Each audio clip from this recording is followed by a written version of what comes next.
Support for First Coast Connect is provided in part by Baptist Health and North Florida TPO. Opinions expressed on the First Coast Connect Week in Review are those of our panelists and do not reflect the views of WJCT News 89.9. Good morning. I'm Ann Schindler, and this is First Coast Connect, and it's Friday, which means it's time for our First Coast Week in Review. Among our topics, teachers sue the school district after being removed over social media comments. Governor DeSantis responds to concerns over the Schools of Hope expansion, saying it won't impact affluent communities. A city council member wants to guarantee disenfranchised neighborhoods won't have to host a new jail. A state lawmaker asks school leaders if a massive deficit that led to school closures last year ever even existed. And former Mayor Alvin Brown says his removal from the NTSB was part of a larger pattern of racial discrimination by the Trump administration.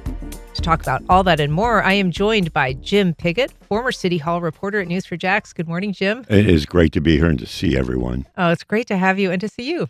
We're also joined by Jake Stofan, state and government reporter at Action News. Good morning, Jake. Good morning. Megan Malacote, education reporter here at Jacksonville Today. Good morning, Megan. Good morning, Ann. And Brenda Priestley-Jackson, former Jacksonville City Council member, attorney, and Duval County School Board member, current attorney, former school board member. Good morning, Brenda Priestley-Jackson. Good morning. Happy to be here. Thank you for being here. So I want to start with some school conversations. There's a lot this week to discuss. I'm going to start with a couple of federal lawsuits that were filed Monday against Duval County schools. This is cases that are brought by teachers that were removed for social media posts following the assassination of right-wing activist Charlie Kirk. Megan, this is perhaps not entirely surprising. These teachers have been out of the classroom and really haven't gotten a lot of explanation as to why. That's right. It's been several months. Of course, that happened in September, and so I think it's been headed in this direction for a while since. But Hope McMath and Haley Bartlett. Hope McMath is a part-time teacher at Douglas Anderson School of the Arts, and Haley Bartlett is a paraprofessional at Oak Hill Academy, have both been pulled from their classrooms. And like you said, they are kind of wondering for, more details about their complaints because they haven't received specific details, particularly Haley Bartlett, about their complaints. But as best their lawyers and they can tell, it's because of social media posts that they made following Charlie Kirk's murder. And we've confirmed this week that Hope McMath seems to have been triggered by a complaint from Moms for Liberty. Yeah.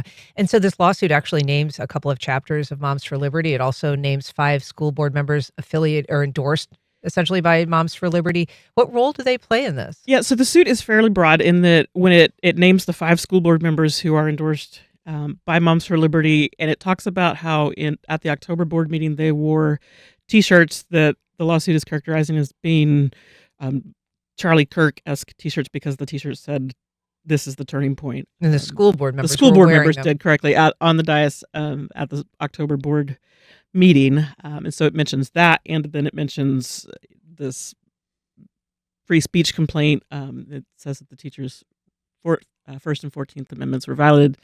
They are 2 separate suits. So Haley Bartlett's suit does not name all those people, but Hope McMath's is more extensive. Yeah. Brenda Priestley-Jackson, speaking as an attorney, a former school board member, how unusual is this lawsuit to be naming individual school board members? I think it's pretty unusual. There's a difference between a school board and a council. So a school board acts as one entity. So the individual members of the school board have no authority. So I'm not exactly certain why those 5 were identified. They are a board, not a council. That's the first thing. The second for me is, there's a First Amendment implication, and I'm going to speak specifically for Hope McMath's case, but she's a part-time teacher at will employment in Florida. I actually started out as a part-time teacher 35 years ago at Stanton before I was an attorney.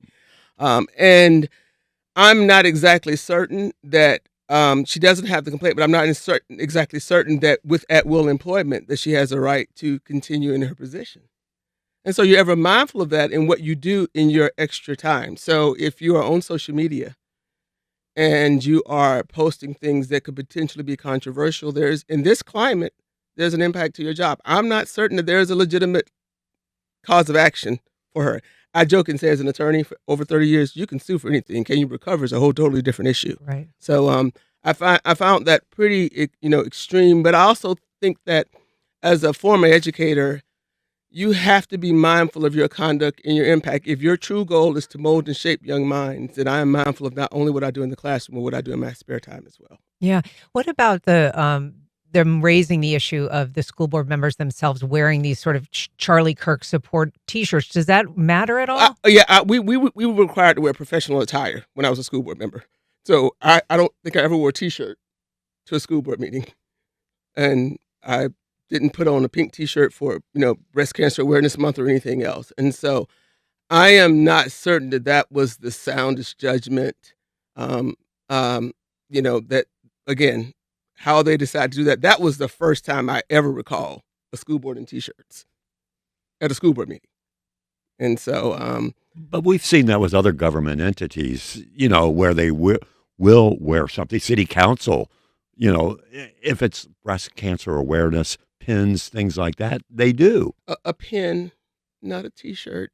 Professional attire, not a T-shirt. I'm very. There's a whole mindset. But I guess that's kind of one thing is like whether it's professional attire, but does it in any way undercut their, trying to hold somebody to account for messages on social media when they're sort of messaging from the dais, like Megan said? Well, I think that the interesting thing is, it's the school board's responsibility to message. You might not like the message, but it is their responsibility to message. Mm-hmm. They were elected by neighbors to set policy and guidance for the district, good, bad, or indifferent with you, whether you agree with their policy. Yeah. And again, I would think that there were certain boundaries that we had. Again, professional attire, if you go through the process procedurally for certain things, you'll avoid a lot of these other nuanced issues. So if you had professional attire and you maintain that, then we wouldn't be having this conversation about folks wearing T-shirts to a formal school board meeting. I'm not talking about a workshop. School board meeting. Jim Piggott, a lot of people are using this case as an indicator of, this has happened elsewhere in the country, obviously. I mean, the circumstances of their employment might be different, but the removal, the pattern, presumably related to some actions following the Charlie Kirk assassination. It's a lot of people who are finding that their First Amendment rights are somewhat constrained by the accountability factor that can come after something is said that perhaps people don't like. I think Brenda addressed a lot of that in her talking, but I'm thinking as the people sitting here, except for Brenda, reporters and working in the media, we can't express, like, if we did something like that on our own time, put something on social media, you get fired. That was always the case. I know with some people and even photographers, you cannot do that if it affects your job. So I think those are things that are going to be considered. I also think in this case, the attorney representing these people, John Phillips, very outspoken and works a lot on these First Amendment issues. And it's interesting that he's doing this case. And I love watching John in action because he does bring up a lot of interesting facts. Jake? When I got to ask John pretty much that same question, because I'm like, I think a lot of people look at this and they realize they work in the private sector. I even express an opinion that maybe isn't controversial, but maybe takes one side or another a little bit, and goodbye, you violated your terms of your contract. And his response to that was, in that case, it's a private employer who's setting a regulation. You enter into an agreement with them and sort of accept that restriction on your speech. Whereas a teacher, the enforcer of that social media policy or that speech policy is the government, in a sense. And the government cannot have viewpoint discrimination, more or less. So I think that's why they're bringing in the T-shirts, why they're bringing in statements made by school board members, because they're trying to establish the pattern that while the school board and the Department of Education are likely going to argue, we're not targeting this speech because of the side it took on a political issue. We're targeting it because it's inappropriate for a teacher to make such a callous comment about an act of violence or an act of violence that occurred on a school campus, nonetheless. But if they're able to establish in the court of law that, this was really just a commentary on a political figure, a matter of public importance, and the school district is punishing one viewpoint on it versus the other, they stand a pretty good chance that, and there's a lot of references to a recent case that was just decided by the U.S. 11th Circuit Court of Appeal involving a Duval County math teacher who shared posts that had derogatory comments about Bernie Sanders from back in 2020 when he was the Thomas Caggiano case. Yes. Yeah. And I read that opinion, and it is pretty, broad in that it says, regardless of how offensive what this teacher may have conveyed on social media, they didn't do it on school time. They didn't do it in the classroom. And this was a matter of public importance. It was the 2020 election when Sanders was a candidate.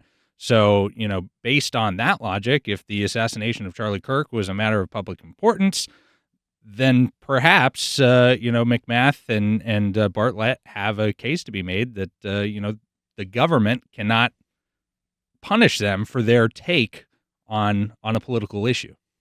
Megan. Right. That was the point that I wanted to bring up, too, is that this case he seems to be hanging it a lot on the appeals court decision of Caggiano.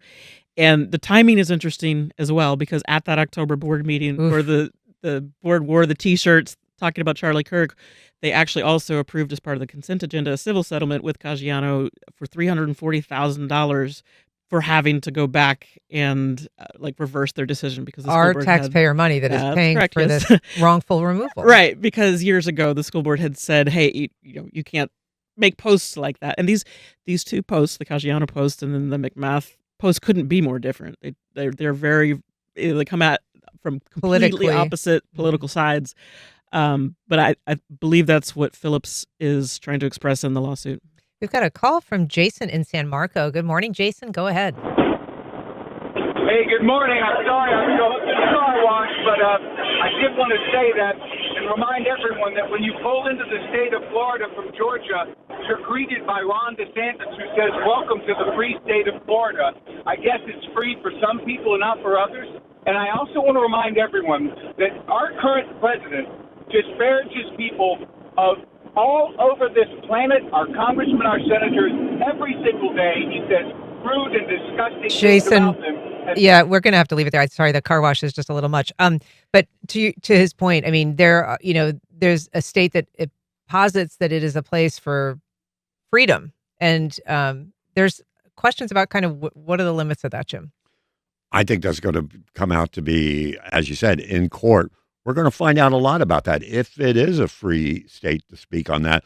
And again, I think that a lot of questions have come up on this, like, is it appropriate for a teacher or somebody in government to do that on their own time? They may be allowed to do it. Yes, it's fine, but should they do it? And that's, I think, the question. And I think, Jim, that's a very valid point. So I come from a family full of educators. And by and large, educators are traditionally conservative in their viewpoints and have a certain respectability politics about them. They did in my family. And so you're mindful of, again, not only that conduct in the classroom, but that conduct outside of the classroom and how you carry yourself that can impact upon that.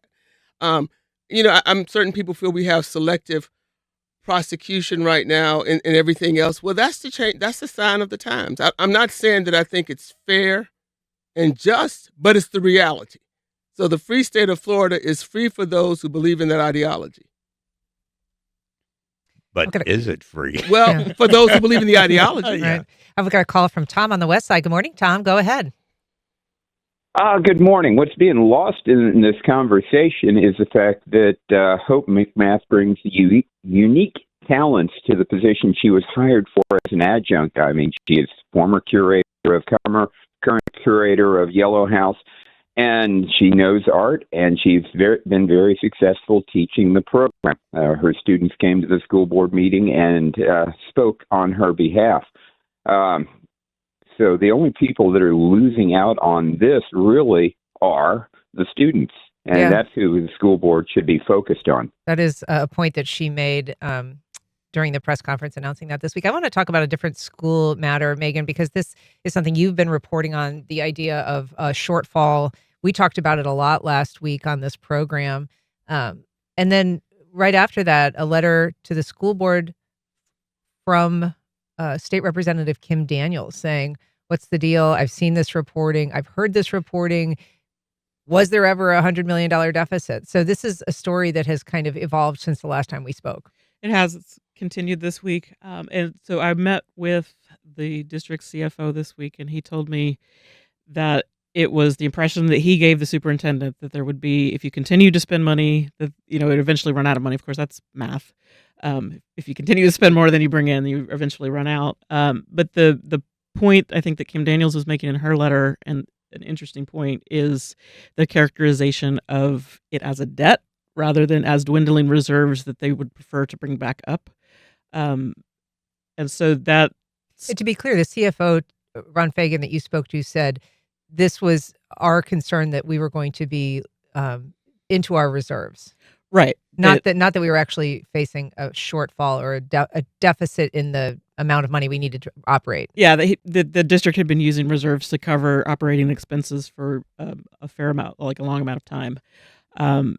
And they wanted a fatter reserve. They wanted more in there. Right. There's a level that the state requires them to have, or they'd be at risk of a state takeover.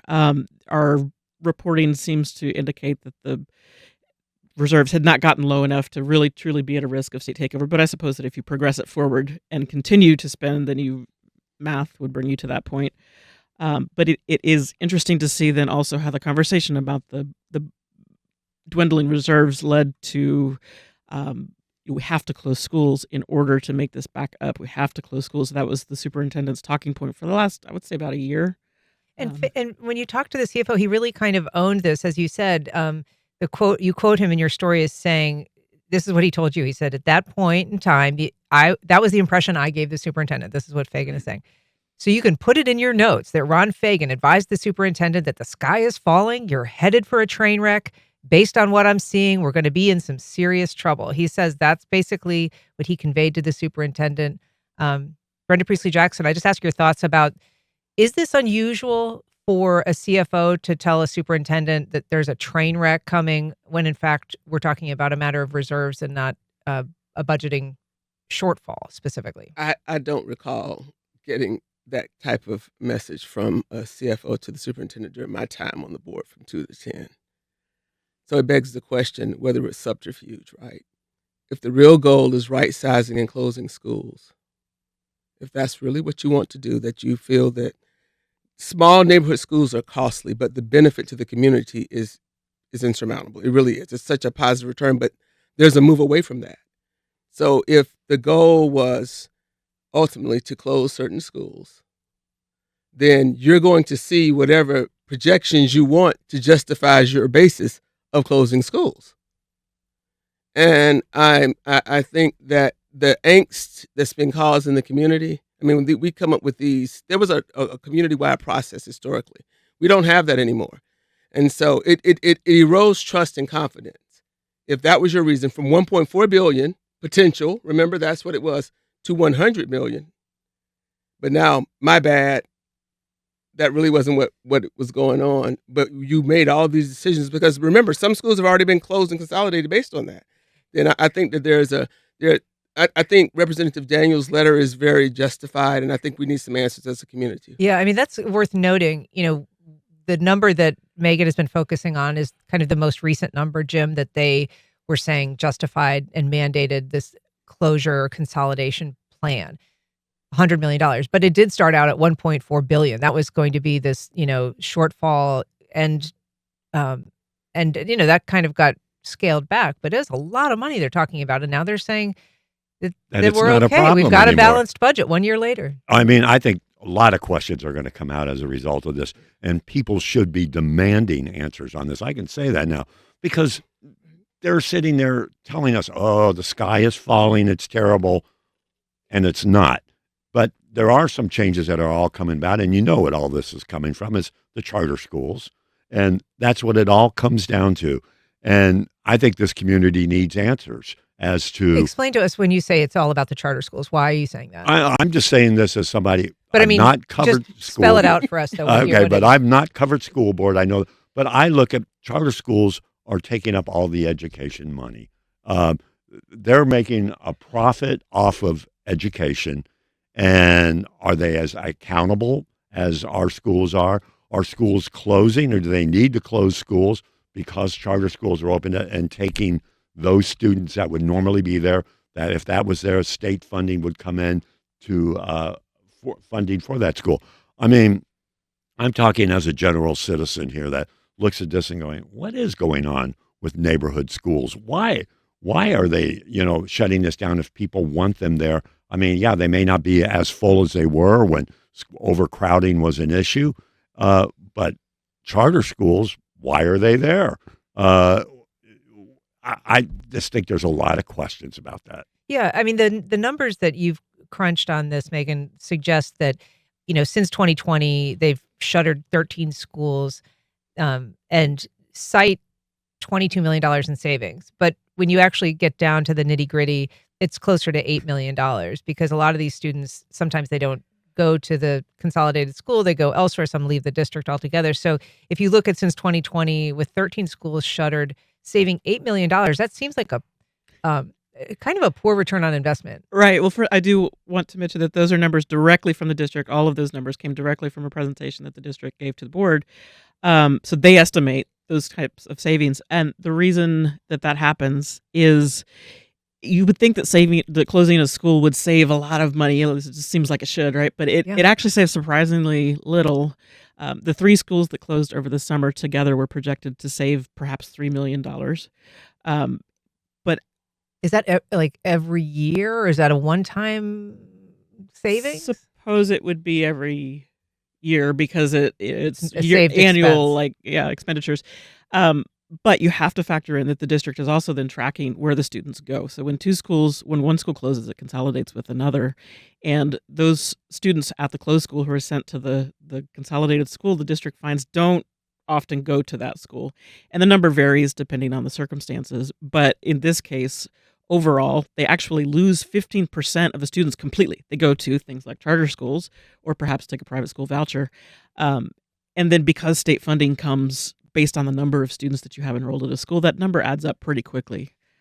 Jake, this is an issue that sort of bleeds over into another topic related to schools, which is the governor this week speaking on schools of hope expansion. So that's, another issue where these schools will be perhaps allowed to co-locate at traditional public schools that may have extra space or may have been closed during some sort of consolidation.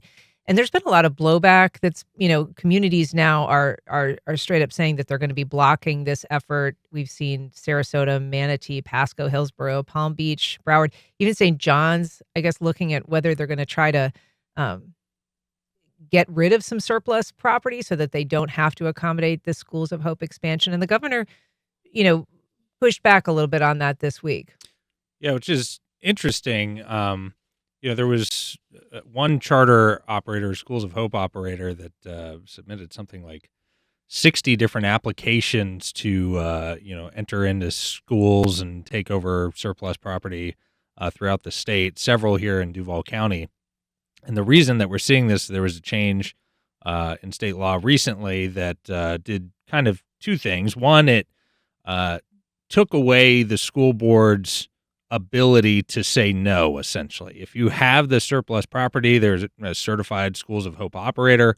They put in their petition, and the district is supposed to just authorize them to come in and set up shop in, whether it's a spare building on a school or maybe a completely empty school that's no longer in use. But the other thing it did, because Schools of Hope are a little different than just sort of standard charter schools, they're really only authorized to come into areas that have a chronically underperforming school. And the other thing the state legislature did this year was tweak the definition of what qualifies as a chronically underperforming school.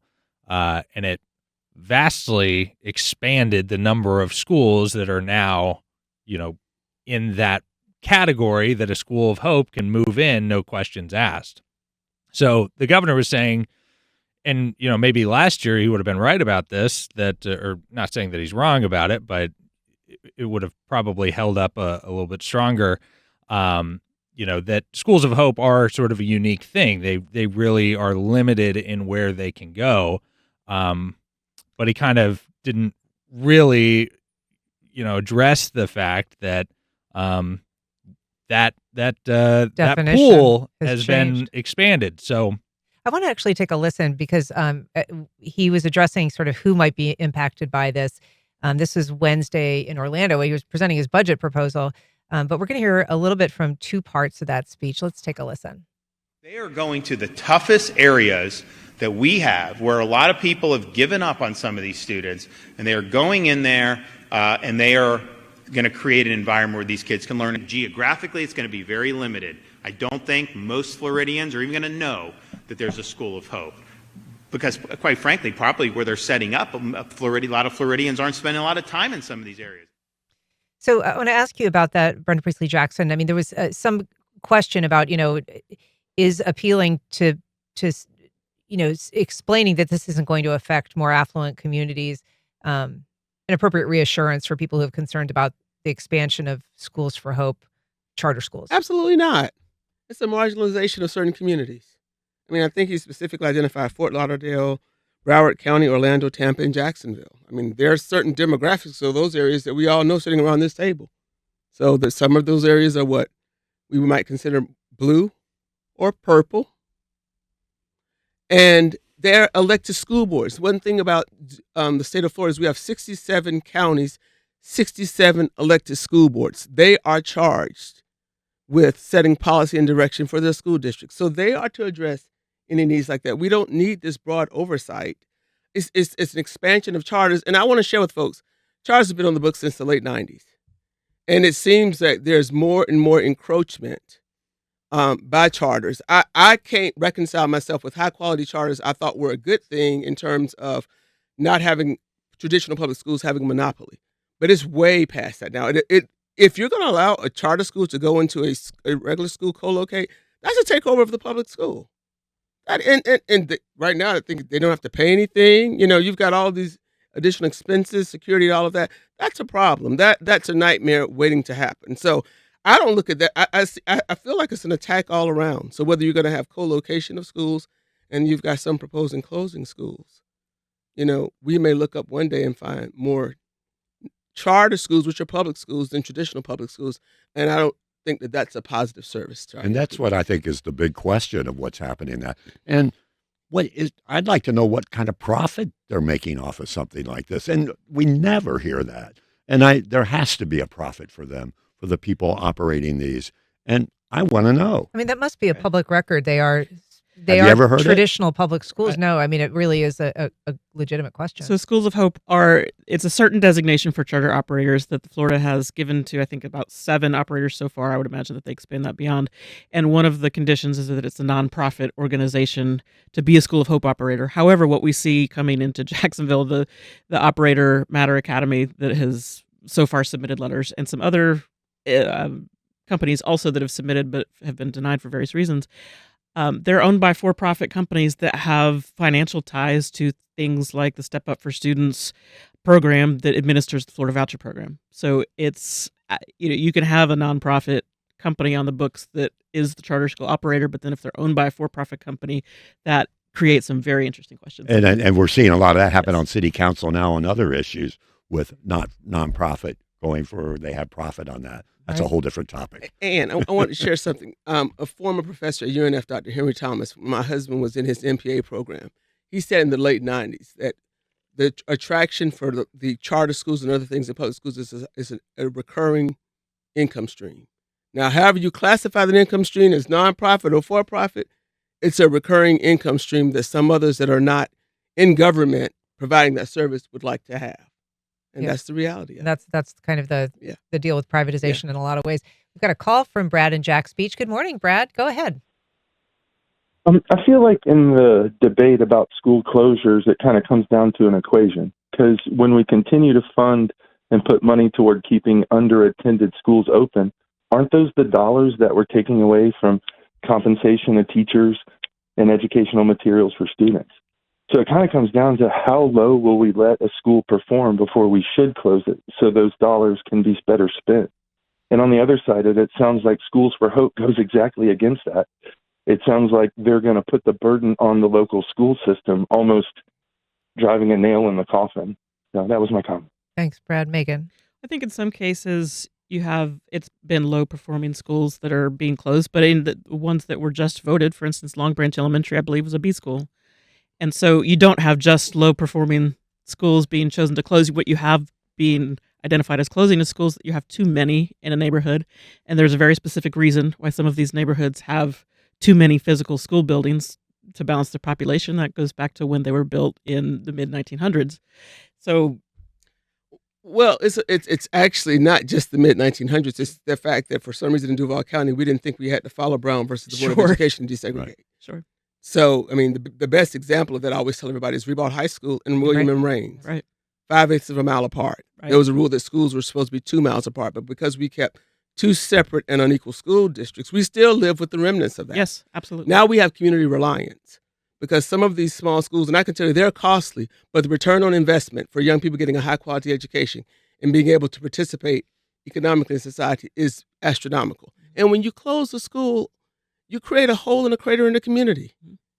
And that it says you're forgotten. We don't care about you anymore. And so I think there are certain things in Jacksonville, Duval County that we have to accept and understand that we laid the foundation for this. You just can't snap your fingers and right-size schools overnight because there's a history behind it and a community reliance. You're going to push certain communities further behind economically when you close those schools than you are keeping them open. So. Right. The district would say that some of those, having a school of at least 700 children is the way to break even, I guess, for the operational costs of it.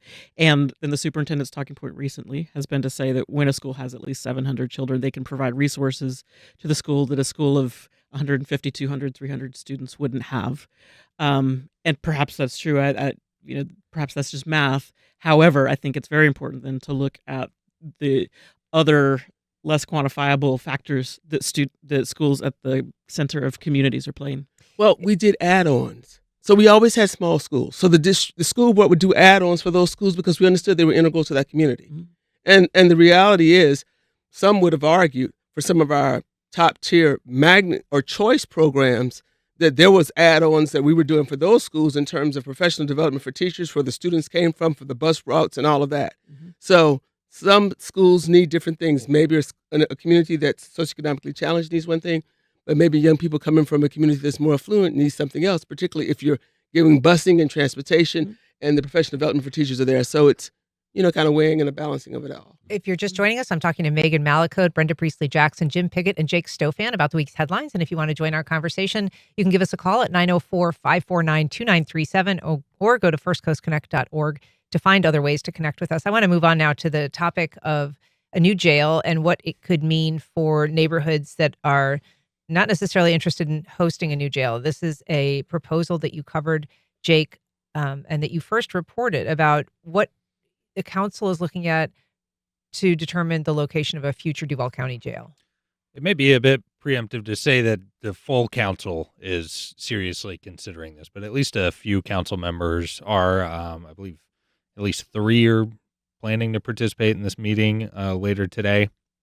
The basic premise here is, especially after the medical examiner's office was placed in Brentwood, obviously that spurred a lot of community frustration and anger. They felt ignored.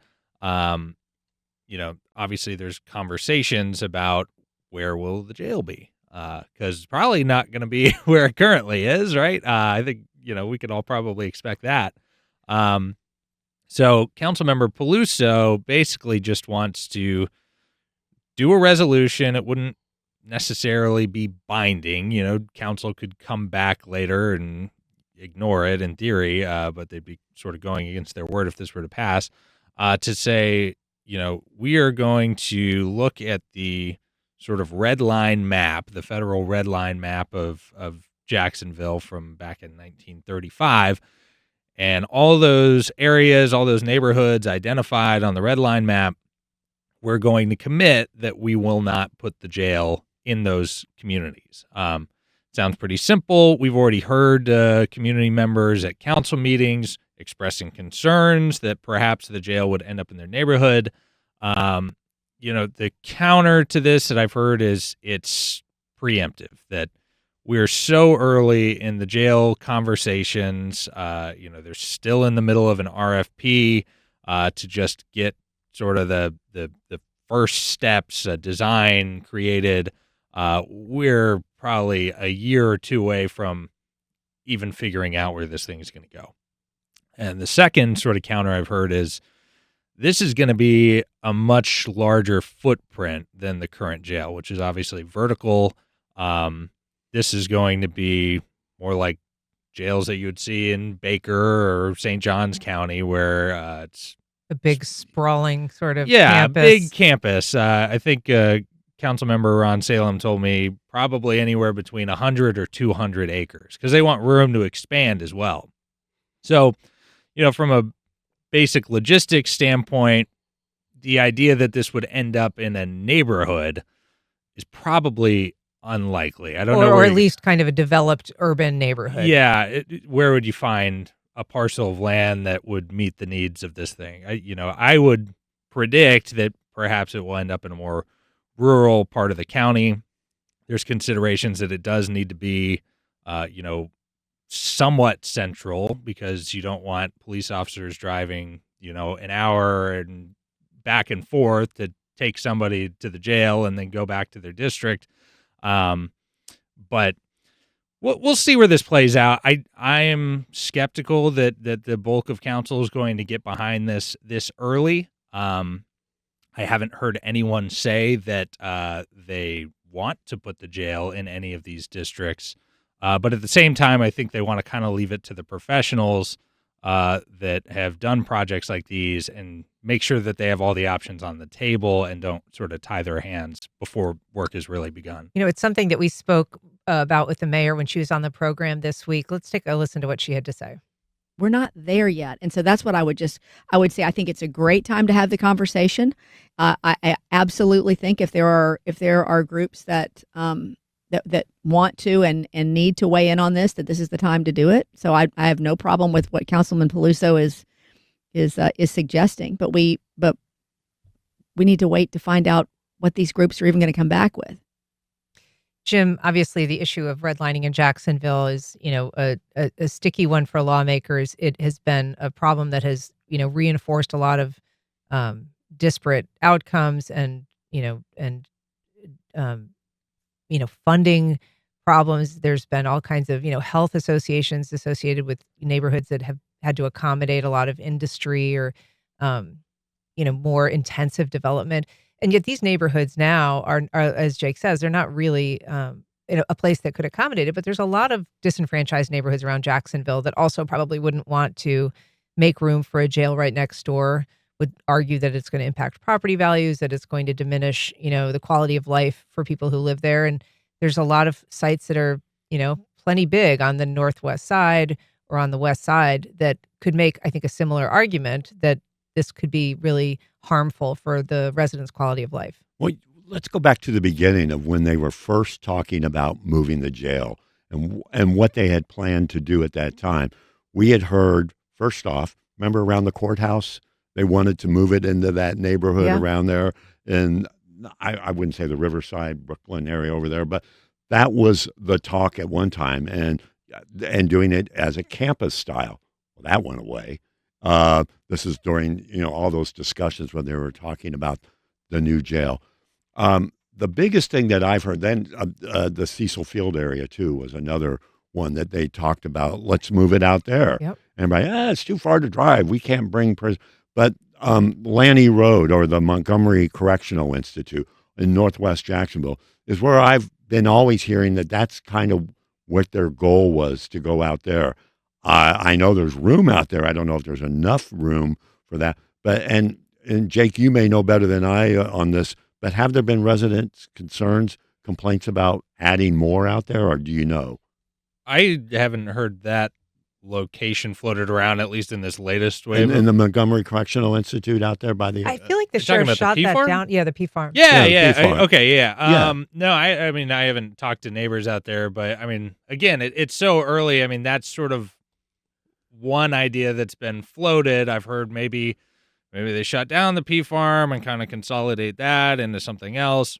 And the P farm, I guess we got to say, that's where people have already been convicted or serving time. Yeah. Where the jail would be people coming in that have only been arrested, they haven't been to court yet, or they have been to court, but things are there. And there are some sentences that are carried out in the Duval County Jail, but the P farm is, I think, if I'm not, Brenda probably knows better than I do. Well, at one time it was also a place for if there was either they were over capacity at the jail. So if you had somebody who was still pre-trial, but they were going to be there for a while. But I think to his point, though, I mean, the idea that if you're serving time, you don't need to get back and forth to the courtroom efficiently or frequently. But if you're in the jail, those people, on a daily basis, there's hundreds and hundreds of people that are coming from the jail to go to court appearances.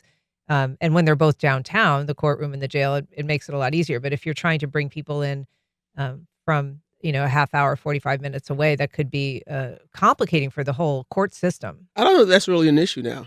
Not in the digital age that we live. I mean, so there are defendants who appear in court a lot of places where they are appearing via Zoom. That's true. I mean, they would have to change that. Yeah. And I'm an old school, go see a client, go into the court, go see the judge, but there's so much that's a carryover now that everything's remote. So I think in a digital age that the location of it that way is not as we spent a lot of money building this big new courthouse, Jim, and it's not currently, it doesn't work that way. I mean, they really do physically bring people over, but you're right. A lot of counties are doing it remotely now. And everybody's saying, it's a little bit too early to talk about where to go. I always thought if you were building something, or if you're going to do that, you want to know where you're going to build it first, and then you decide how much it's going to cost to do that. That would be, but I that's what I don't understand is like, they said, we had to build the jail downtown where it is now because we were under a rush to do it. And that's what they had to do at the time when they built that. And I'm just going, so why not decide first and then decide how much you're going to spend? Well, once upon a time, we had a comprehensive plan that talked about our long-term development as a city. Yep. And so I as someone who lives on the north side of Jacksonville and not far from the P farm is okay, but I don't want another jail over there. I'm being honest. That's not the vision of growth and development that I have been hearing and talking about. So we've heard, there are various other industries that are talking about coming over there. I think it's a stigma, I think, and those on the west side are going to say the same thing. I think it's a stigmatization if you put the jail over there. We didn't have a voice and vote when the P farm came over there. So that's kind of always been there, and Right. But I don't know whether we want any more expansion of it. But the issues again of the location related to being able to get defendants in the court, I don't think that's as significant as we move forward again with remote. We're going to have to leave it there. Megan Malicote, Jim Piggott, Jake Stofan, Brenda Priestley Jackson. Thank you so much for being here. Really appreciate it. Thank you. All right. Up next, a father finds inspiration for a new book 4 days after the birth of his daughter.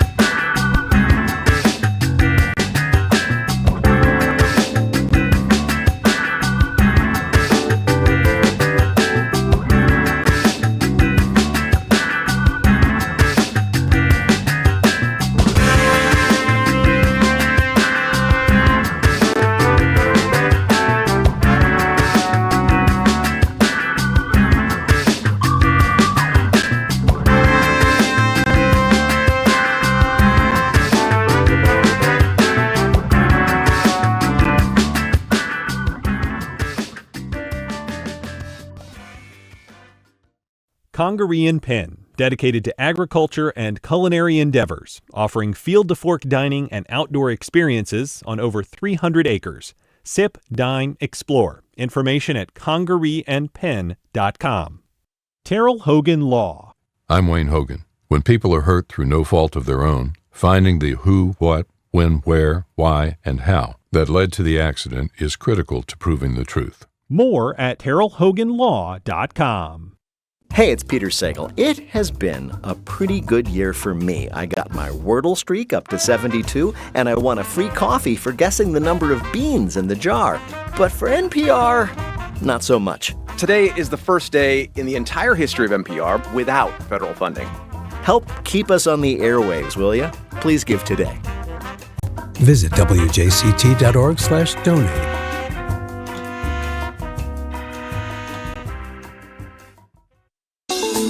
On the next Florida Roundup, speech and consequences. A University of Florida law student won a lawsuit against the school after he was kicked out over anti-Semitic social media posts. Two Duval County teachers are suing after they were removed from their classrooms over social media posts. The limits of the First Amendment have been tested this year in Florida, so where do you find the line between freedom of speech but not freedom from consequences? Email us radio@thefloridaroundup.org. I'm Tom Hudson. Then join us Friday noon until 1. President Trump says affordability is just a Democratic hoax as Americans suffer the high cost of living. On the next Friday News Roundup, a farmer bailout, a stalled job market, and the Fed cuts rates. Plus, the latest in the battle over health care in Washington. We round up the news next time on 1A. Today, starting at 10 on WJCT News 89.9.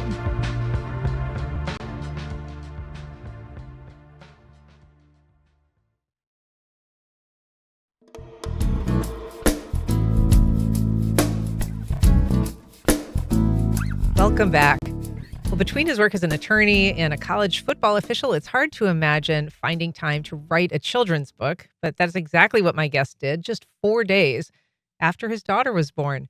Here to tell us about it is Zach Roth, attorney and author of The Air is Soup, a new children's book. Zach, welcome back. Nice to have you. Thanks, Ann. Good to see you again. Well, first of all, congratulations. This is a delightful book. It's a really fun to look at, fun to read. It's beautifully illustrated.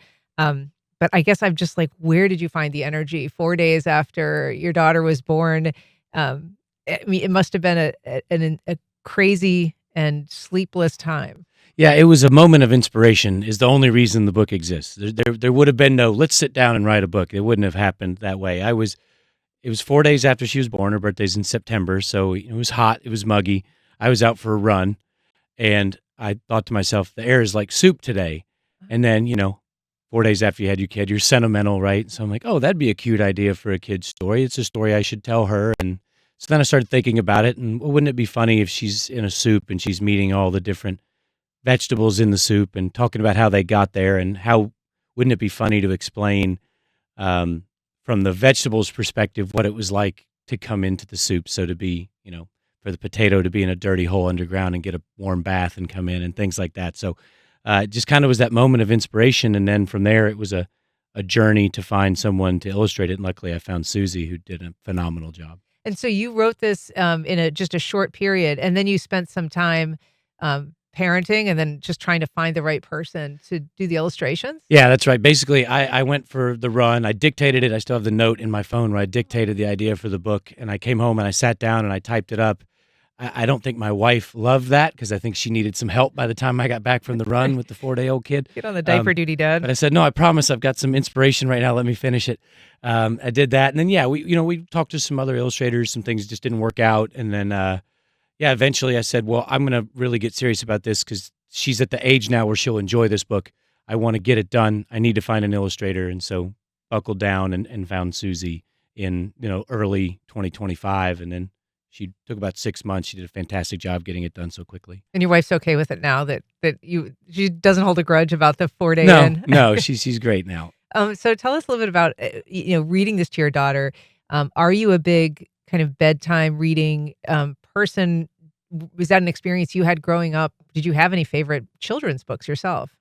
That 100% we have. That's always been something that our family with our daughter's been big, and that was always something big with my family. Reading generally, reading at bedtime, all that. Where the Wild Things Are was always my favorite book when I was a little kid, probably because I was somewhat a wild thing. And so I could relate to it. You could relate to Max getting right. sent to bed without your supper. That's right. Yep.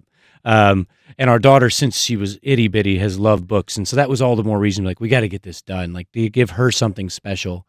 And so it truly is, I've described it as a labor of love, and that's what it was, just something that came naturally. She old enough now to kind of know the story of the story, kind of how it came to Dad? And I don't know about that part of it. What was interesting, we were looking at it on the iPad before we ever had the printed versions, and she had the story memorized, so she could sit and scroll through the iPad and tell the story. Obviously, she can't read. She's 3.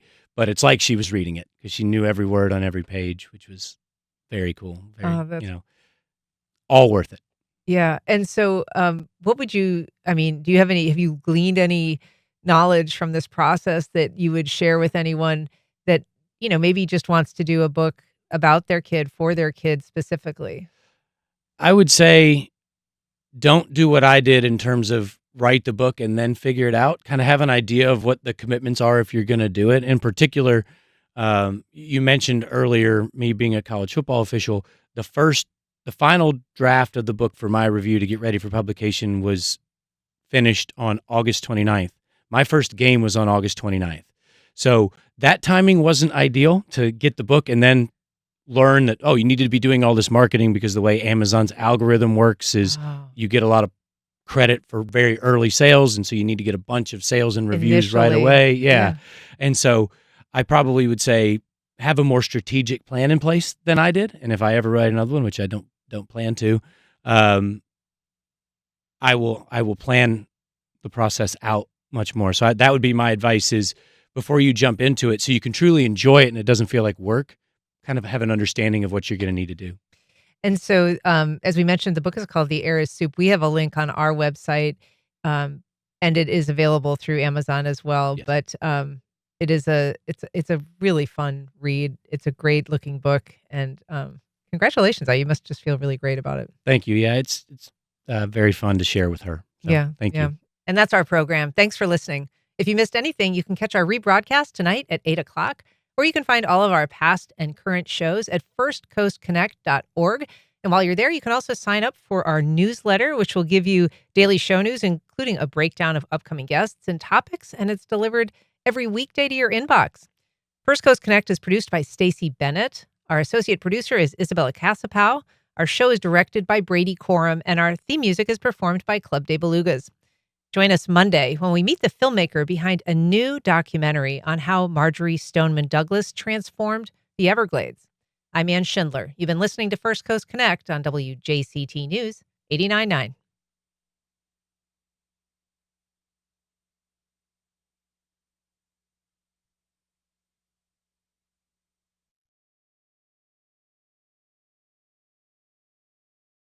Baptist Health is a proud supporter of First Coast Connect. Baptist Health, committed to building a healthier community for all of us. More info at 202-4YOU or baptistjacks.com. The North Florida TPO is dedicated to transportation planning, funding, clean fuels, and new technologies for a vibrant, resilient, and connected region. More information available at northfloridatpo.com.